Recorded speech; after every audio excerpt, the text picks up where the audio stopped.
Right? Taqtaga kelmiş. Bari taqtaga.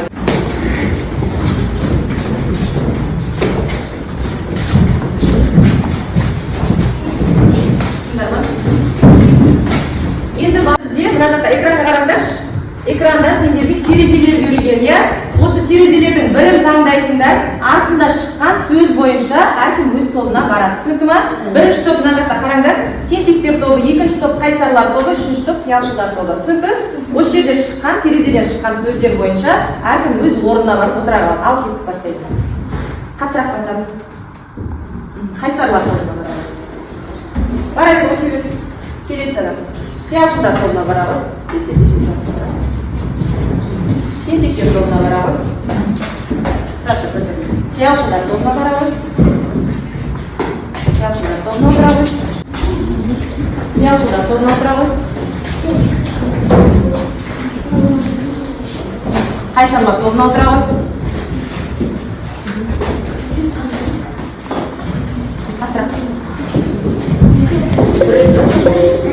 Тентектер тобына барады.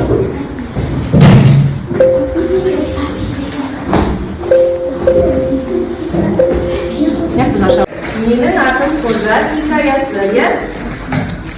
Осы шығармадан біз бүгін қай бөлімді өтеді екенбіз, балалар? Бүгінде адам болатын бала бөлімін өтеміз. Ал жазып қойыңдар, дәптерді ашып. Бүгінде адам болатын бала. Осы бөлімде қандай оқиғалар болады? Еске түсіріп жіберейікші, Қанеке. Не болады осы бөлімде? Қалай басталады осы бөлім? Бүгінде адам болатын бала бөлімі. Анасымен бірге педсоветке екеуі келеді. Сосын не болады? Айдарынан Ахметті күтіп алады. Сосын кіммен кездеседі? Кіммен кездеседі? Күзетші Сәйден Қарппен кездеседі. Ал бұл не айтады? Әкесі туралы айтады. Әкесі туралы не айтады? Кім айтып береді? Кім айтып береді? Айта ғой. Өте ақылды, мейірімді адам еді. Мен сенің әкеңе талай қарыз болғанмын. Қалай қарыз болған екен? Арнайы кім айтады? Қалай өлтіріп алады? Құдыққа түсіп. Айкөркем айта ғой. Айкөркемді бастырамыз. Құдыққа түсіп кетеді. Құдыққа түсіп кетеді ма? Құдыққа түсіріп ала ма? Иә. Ол қожаның папасының жылқысын байға түсіріп алып, көптеген қарыздарға жоқ. Байға батырып алады, иә, батпаққа батырып. Жылқысын сол жерде өлтіріп алады, иә. Сол кезде қожаның әкесі не айтады? Осы жерде қожаның әкесі не айтады? Құнын төлете ме оған? Төлейді ме? Ақшасын төлейді ме? Не дейді? Не дейді? Ештеңе айтпай ма? Не айтады? Не айтады? Әкесі не айтады? Айта ғой, шағы жалғастырып. Сіз оны әдейі істеген жоқ, сіз өзінің ажалы. Өзінің ажалы келгесін ол жылқы өлген. Солай болды дейді. Демек, бұл жерден әкесінің қандай адам екендігін көруге болады? Жанаш.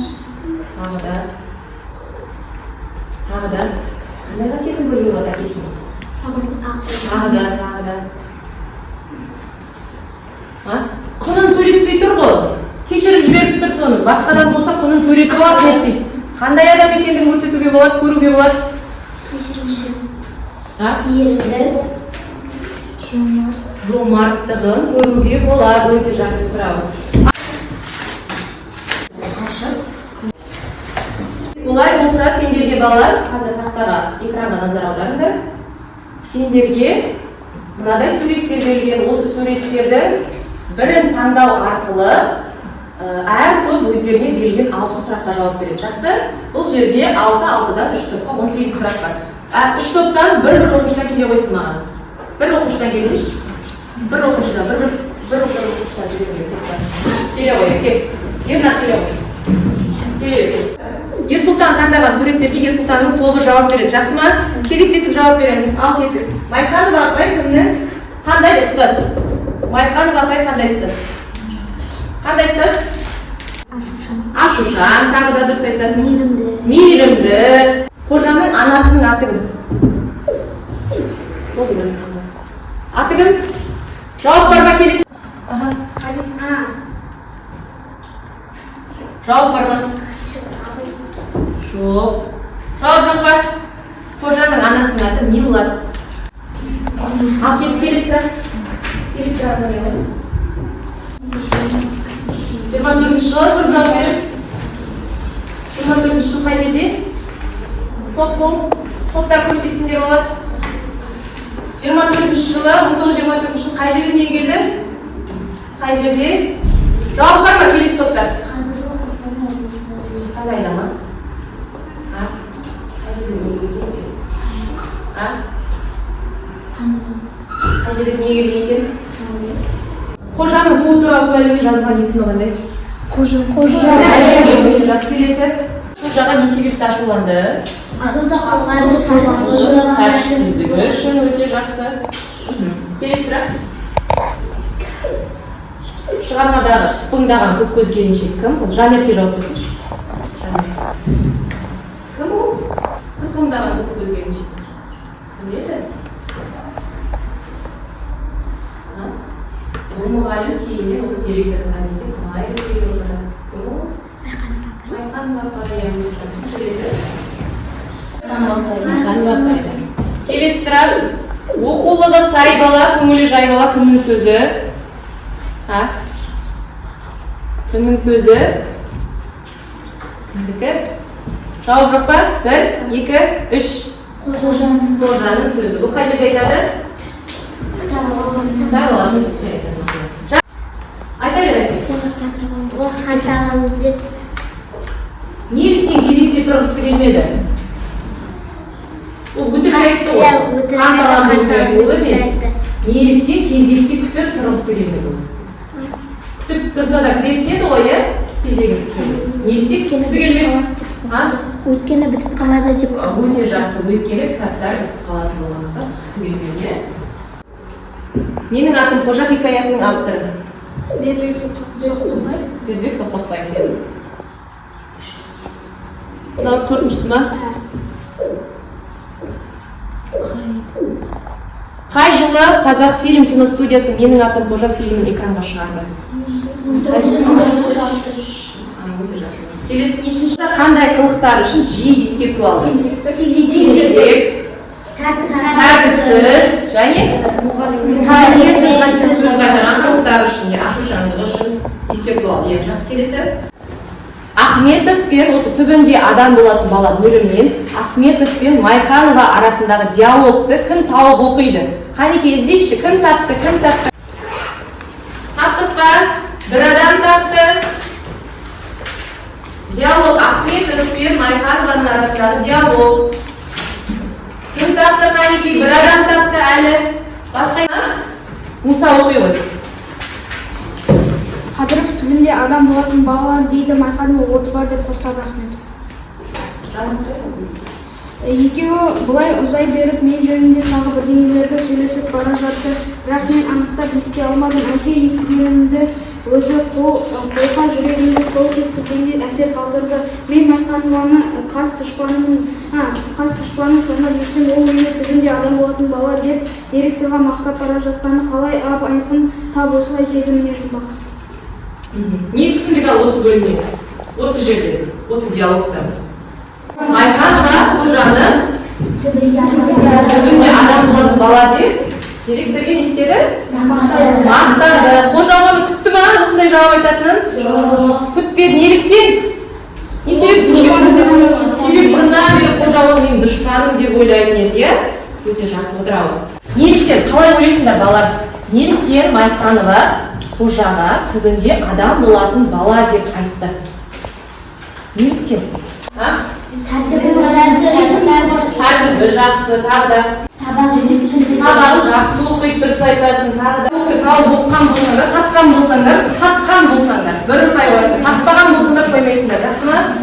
Келесі тентектер, қиялшылдар жазады міне. Қиялшыл адам қандай болады, оның қандай пайдасы, артықшылықтары бар, иә?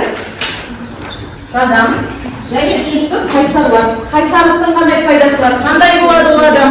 Иә, қандай артықшылықтар бар осы қасиет? Айтамыз егер. Башқа не істейді? Ойлану арқылы, ұялғаныш.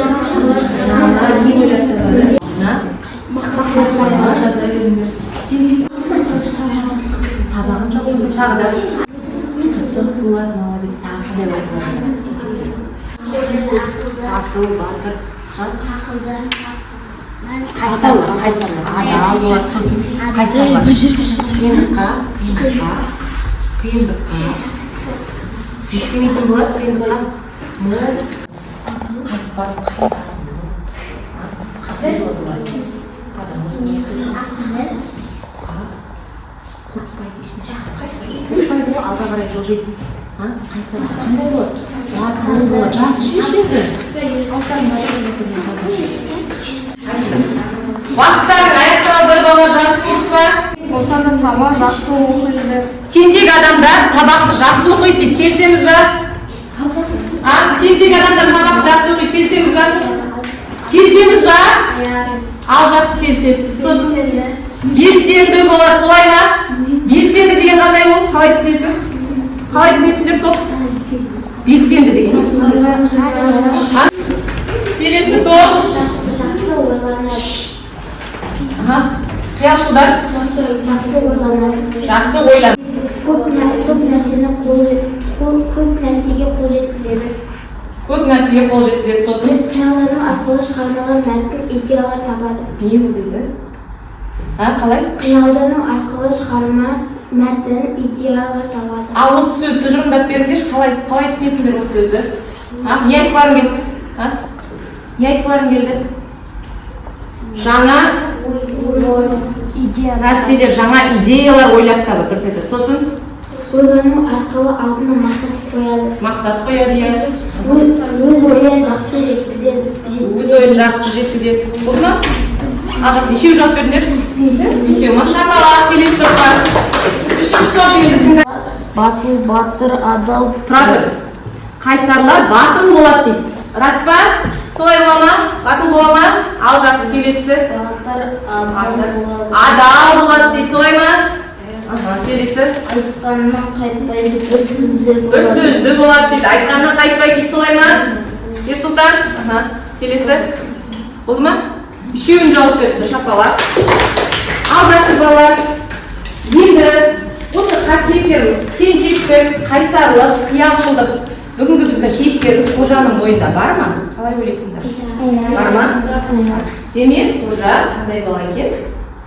Өздерің айтып жатырсыңдар жаңа тентектікке жақсы қасиеттер айттыңдар ғой. Жақсылықтар, жақсы жақтар. білімді. Білімді демек, сосын пысық, өз алдына мақсат қоя алады және оған жете алады, иә? Тағы да осы қасиеттер тентектік, қайсарлық, қиялшылдық бүгінгі біздің кейіпкеріміз Қожаның бойында бар ма? Қалай ойлайсыңдар? Бар ма?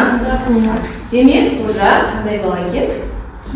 Өздерің айтып жатырсыңдар жаңа тентектікке жақсы қасиеттер айттыңдар ғой.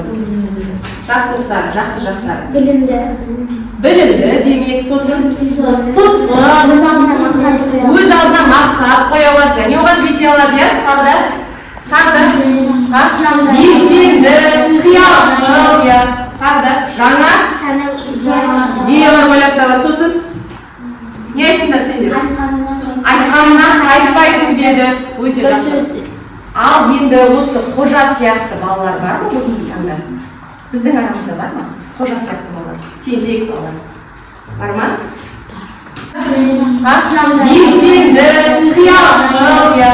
Тағы да жаңа идеялар ойлап табады. Сосын ал енді балалар сендерге сұрақ, осы Қожа сияқты тентек балалардың болашағынан үміт күтуге бола ма? Ол балалар қалай ойлайсыңдар? Ол балалар болашақта жақсы адам бола ала ма? Кім қалай ойлайды? Бола ма? Рабиға жауап береді. Қазір немесе кішкентай кезінде 3 оқыса да ол болашақта бағасына байланысты болмайды. 3-ке оқыса да оның әсері болмайды, болашақта қандай адам болуы мүмкін? Олар тентек болса сабақ. Мысалы сен тентексің, иә? Кез келген жаңағы айқай шуларды шешуге қатысасың балалардың арасында, солай ма? Ал сенің болашағыңнан үміт күте аламыз ба? Жақсы адам бола аласың ба сен болашақта? Ал қалай мысалы дәлелдеш? Қалай мысалы? Қалай айтамын? Тентек балдар олар өздері өсем дегенше дейін өз ойларын өзгертеді. Өскенше өз ойын өзгертеді, өте жақсы. Мінез құлқы өзгеріп тұрады демек, иә? Ал жақсы шапалақ, жақсы пікір айтып, тағы да ол тентек балаларда жақсы болып кетуі мүмкін ба кейін? Ал өте жақсы шапалақ. Келесі кім айтады? Тағы пікір айтатын алма? Айтамын. Мен кішкентай кезімде тентек болсам да, қазір достарымның арқасында өзгеріп жатсың да? өзгеріп жатырмын. Мысалы, қалай өзгеріп жатсың? Сабағында 4-5 да? Достардың пайдасы тиді ме оған? Өте жақсы балалар шапалақ, демек бұл балаларды өзгерту үшін не керек екен? Жақсы, дұрыс айтасың, ортасы жақсы болу керек. Және де баланың жақсы болып жөнделуіне, түзелуіне кімнің әсері тиеді жалпы? Ата-ананың, сосын мұғалімнің әсері. Осы кісілердің тарапынан не болу керек? Жақсы бағыт бағдар берілсе, тентек балаларда болашақта қандай адам болуы мүмкін? Жақсы адам болуы мүмкін. Ал жақсы кеттік, онда балалар, келесі тапсырмаға өтеміз. Дискрипторларымызды белгілейміз, балымызды қоямыз. 5 пайдасын таптыңдар ма? 3 тапсырма. Дәптерді ашып жаза қойыңдар. Менің атым Қожа хикаятынан балалар қандай ұлттық құндылықтарды көрдіңдер, байқадыңдар осы шығармадан? Ұлттық құндылық деген түсінеміз ба? Түсінеміз ба? Ол не ол? Ұлттық құндылық деген не? Сұрамаймыз ба? Ұлттық құндылық дегеніміз не екен? Ұлттық құндылық дегеніміз не? Ұлттық құндылық деп отырғанымыз балалар, ұлттық деп қай ұлтты айтады? Қай ұлтқа тиесілі демек ұлттық болса қазақ ұлтына тиесілі. Қазақ халқының ертеден келе жатқан, ата-бабадан келе жатқан салт дәстүрі, әдет-ғұрпы, тілі, тәрбиесі, оның отбасындағы тәрбие, немесе үлкенді құрметтеу, кішіні құрметтеу, кішіге ізет көрсету. Жұп болып орындаймыз қазір. Ерсұлтан мен Ахмет, Жұлдыз бен Раяна, Ернар мен Аружан. Келесі топта да сондай жұп-жұп болып талқылап жазамыз. Жасына осы шығармадан қандай ұлттық құндылықтарды көрдіңдер? Абзал әкем мол жетті, оралмады. Эх, қайран әкем, егер сен тірі болсаң, мүмкін мен бұдан гөрі басқадай болар ма едім? Кім біледі, жер әлемді шулатып, сотқа қожа атанып жүргенім, әкесіз жетім өскендігінен де шығар. Осы үзіндіден қандай ұлттық құндылықты көрдіңдер? Жұп болып талқылап қараңыз. Қандай ұлттық құндылық көрдіңдер? Бірінші жұп. Бар ма жауап? Тілі, ақылдылығы, абзалдығы, мейірімділігі. Өте жақсы. Келесі. Қандай ұлттық құндылық көрдік осы үзінде? Әкесіне сағыныш. Әкесіне сағыныш, дұрыс айтасың. Әкесіне не болған? Қайтыс болған. Енді бала жаңа айтып отырсыздар ғой, әкесіне деген сағыныш бұл жерде қожаның әкесіне не болған? Қайтыс болған, сол себепті оны сағынып отыр. Әкесінің жоқтығы қожаға ауыр тиіп отыр, иә? Ал енді осы жерде қандай ұлттық құндылықты көреміз? Отбасындағы әкенің рөлін көреміз, дұрыс айтады. Жақсы ал, әкенің рөлін көреміз. Әкенің рөлі отбасында қандай балалар? Демеу болады, тағы да қамқор болады, дұрыс айтасың. Қана болады, иә? Тағы да асыраушы, иә? Солай ма? Біздің барлық қажеттіліктерімізбен қамтамасыз етіп отырған кім екен? Әкеміз. Ал тағы да қандай пайдасы бар әкенің отбасындағы рөлі қандай? Маңызы зор екен, иә. Жақсы ал. Енді балалар, қазақ отбасындағы әкенің рөлі тақырыбында осы ойды жалғастырып, ары қарай шағын ой толғау жазып бересіңдер. Неге тапсырма? Жазып алыңдар. Дәптерді ашып, дәптерге күнделікте жазып алайық тапсырмасын. Олай болса, бүгінгі сабағымыз туралы кімнің қандай ойы пікірі бар? Не ұнады, не ұнамады, және қайсы қызықты болды, қай мәлімет? Кім сөз айтады? Кім айтады? Айзере айта ғой. Бүгінгі сабақ сен үшін қызықты болды ма? Тапсырма ойын. Тапсырмалар қызықты болды, сосын берме не түйдіңдер? Бүгінгі сабақта не түйдіңдер? Алдымызға мақсат қоюды түсінікті, я түсінікті. Сосын адал болуды үйреніпті, я тәртіпті болуды үйреніпті, мейірімді болуды, сосын